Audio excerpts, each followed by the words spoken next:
ce régime manque du respect aux Sénégalais. Parce qu'une loi comme celle-ci devait être débattue en fond, en comble, pour que les Sénégalais puissent comprendre les réelles motivations du gouvernement.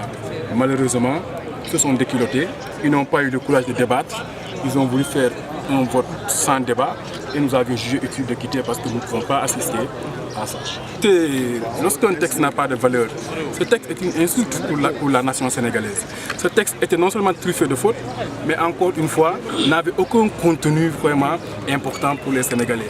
Et on ne peut pas mobiliser les moyens du pays, on ne peut pas mobiliser les députés, on ne peut pas tenir le pays en haleine pour un texte aussi bidon, un torchon aussi bidon pour pouvoir dire que nous sommes dans un pays, un État démocratique. C'est la raison pour laquelle j'ai déchiré ce texte et s'il y avait à faire, je vais le refaire.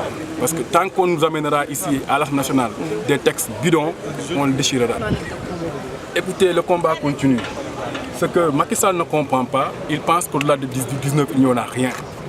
Et par contre, de notre côté, nous sommes déterminés à partir de ce jour à poser des actes d'ici le 24 février 2019 pour qu'on impose au président Macky Sall le jeu démocratique. Il ne comprend pas le dialogue. Il ne comprend pas qu'aujourd'hui, il faut un consensus fort dans les grandes questions qui doivent intéresser la nation.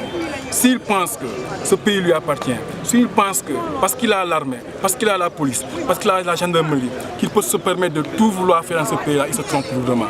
Parce que nous sommes avec le peuple. Et il le verra très bientôt. Il se trompe lourdement. S'il avait le courage, lui, Macky Sall, il aurait dû être là aujourd'hui. Vous comprenez aisément qu'il a préféré prendre son avion, aller en France avec son épouse. Parce qu'il avait des craintes. C'est un président peureux. Il n'est pas courageux. Il n'a jamais été courageux d'ailleurs. Et aujourd'hui, il sait qu'il ne pourra pas être réélu. Il a commandité plusieurs sondages où il a été 3e ou 4e. Et il sait que son bilan n'est pas favorable. Et il pense aujourd'hui être réélu sur la base d'élimination de certains candidats, sur la base de la mise en prison de certains candidats, sur la base de la mise en exil de certains candidats. Et il se trompe lourdement parce qu'on ne le laissera pas le choix. Il doit être contraint à faire les élections avec tous les candidats qui voudront aller aux élections avec lui. Si les Sénégalais lui fassent confiance, qu'il soit le futur président.